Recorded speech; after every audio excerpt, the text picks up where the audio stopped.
Hello, everybody. Let's talk about It Was Tuesday, although it was actually Thursday, yesterday. But I don't know if you've seen the movie Kill Bill. You'll know what I'm talking about. So we have a few ladies that train at our gym, and I like working with them, and they actually like the instruction I give them. I also like to focus part of each lesson on self-defense, and I try to talk about some of the things that women are more likely to encounter, which is grabs and holds, inappropriate touches, inappropriate words, and things like people encroaching on their space and being aware of that and maintaining boundaries. We'll do very simple exercises sometimes where I'll just have one person reach out to try to put a hand on the other person's shoulder, and they'll practice responding to that, parrying, moving out of the way, redirecting that, getting behind them, moving past them, and then we'll try different things. Basically, a lot of this would classify as grip fighting and sort of a contact to clinch, and how to not get in a clinch range. All right, or if you are in clinch range, how to quickly manage it, control that limb, do a strike, and then move away. Because again, their goal is not to engage in a continuous fist fight with a bigger, stronger guy. That's suicide. And quite frankly, as much as I like jiu-jitsu, let's be realistic. Typical sexual type of assault is a bigger man, smaller woman. All right, and in that case, I really think that having a reflex where you take the bigger person, drop on the ground, pull guard, drop them between your legs, I don't think that should be the bulk of your training time. I think that should be a dedicated block of training time to any martial artist, is how to learn with someone getting on top of you and potentially striking you or attempting some type of sexual assault. But I also think it shouldn't be the bulk of your training in terms of realistic self-defense, particularly for women. So during the course of one of these things, I mentioned, the throat is extremely vulnerable, and if a bigger, stronger guy is trying to hurt you, you've got to go all out. And punching him repeatedly in the face might not be enough. You've got to learn how to hit the throat, the eyes, as well as the nose, as well as the ears, as well as the side of the neck, as well as the face.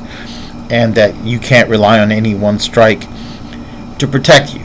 I don't care how good you are, do a quick, finger jab to the eyes. I mean, even if you get it off perfect, it's not necessarily going to end a fight.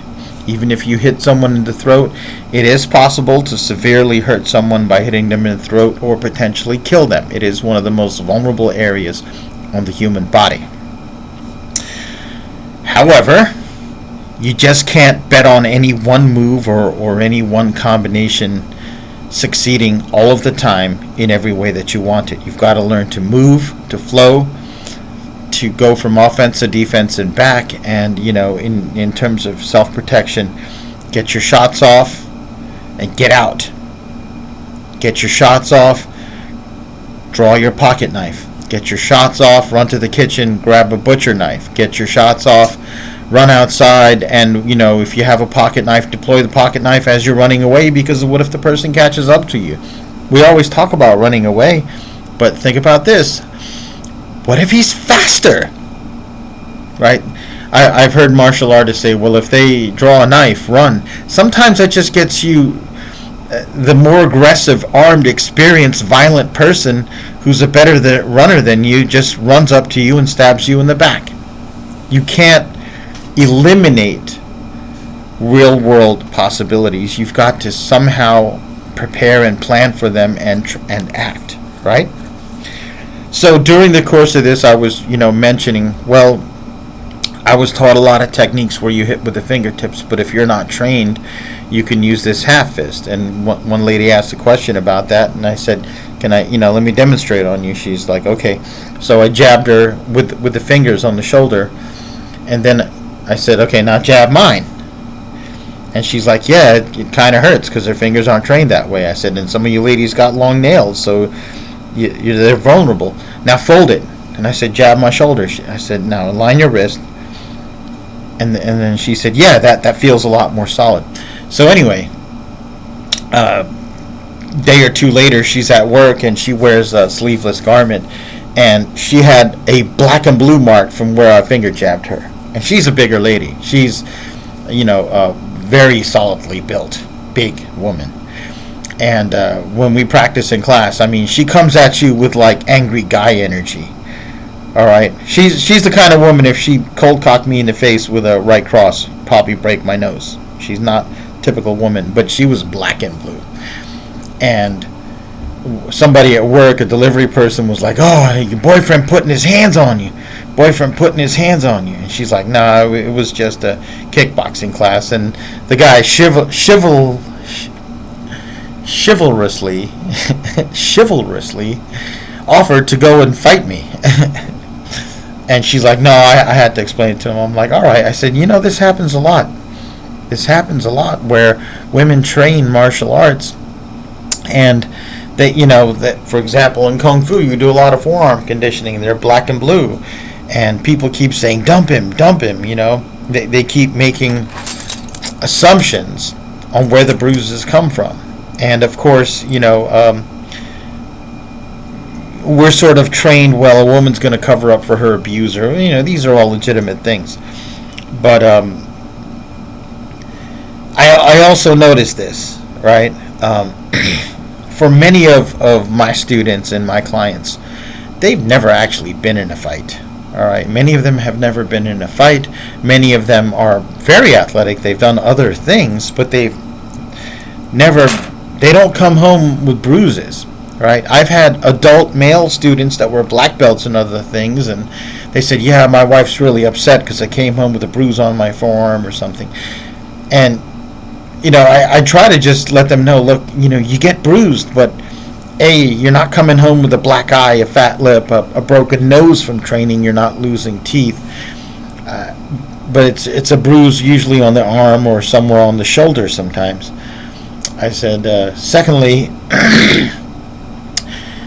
the training, you take a few lumps and bumps in training. It's what happens, but it prepares you so that if you're inoculated against violence, and if you are in a violent altercation, you can cope with it. You can cope with the pain or the occasional lump and bump. You do your thing, you prevail, you survive, and you avoid serious damage. And that was something I would say for a while. But now, this is what I'm going to say.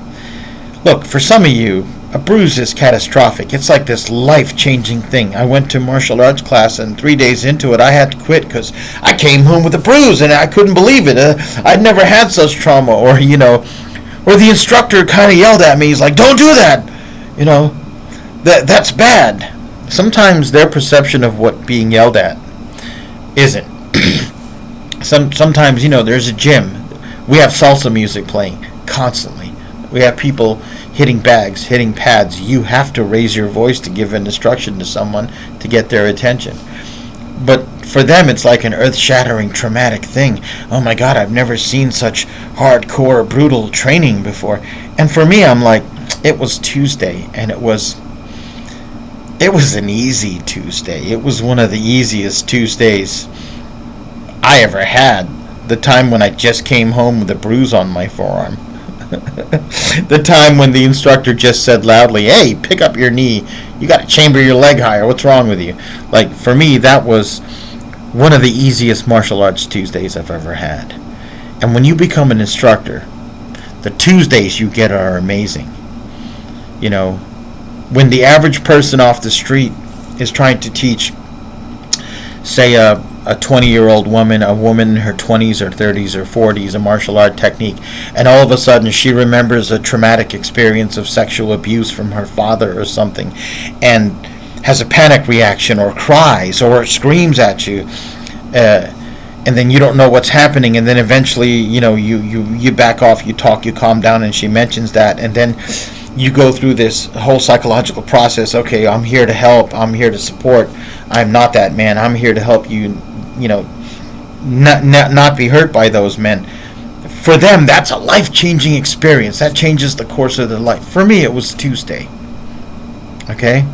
When some kid comes in and he's been there for 3 months and he's just, going through the motions because his parents or her parents want him to do this thing and they don't want to do it, and eventually the spark happens and they start to love this thing and their personality changes and they start to get a whole new outlook on life and they start saying hi to people. It is one of the defining moments of their life. For me, it was Tuesday. I get a lot of Tuesdays like that. When someone comes into your studio, your dojo, your kwan, your gym, and there's something wrong with them. They're belligerent. Maybe it's a drunk, drug addicted, homeless person wanders in and potentially yelling and screaming, making violence, and you have to defuse that situation and try to resist the impulse to just intervene and act. That doesn't happen to a lot of people. It was Tuesday. All right, and on and on. There are times when you walk in and a student with really poor control, you hold a pad and she does a back leg perfect roundhouse kick and wallops you right in the jaw. And she's a 16-year-old, an athlete, has done soccer and tennis and has had previous martial arts experience but just really bad control, and she wallops you and you've got to just kind of pretend like it didn't happen and say, hey, what you need to do is step back about a half foot and aim at the pad. Okay, now try it again. And meanwhile, your face is stinging. That doesn't happen to you very often, does it? For me, it was Tuesday. All right, so yeah, some of you are going to walk in, and I might raise your voice. You might get a bruise. I might do a takedown on you. I might have you do a takedown on me, and then you can't do it, and I criticize you. I said, you've got to do this and this, just like I told you before, and you think I'm insulting you, saying that there's something wrong with you, right? It's just Tuesday. It's just Tuesday. Think about that. All right. I love you all my students. I want you to do really well. I want to give you a safe environment. I want to be supportive. I want this to be a growth thing. I want you to communicate to me if I say something, that is too caustic or whatever. We all want to maintain proper boundaries. But just remember, sometimes it's a martial arts school. And it's Tuesday. Have a good one.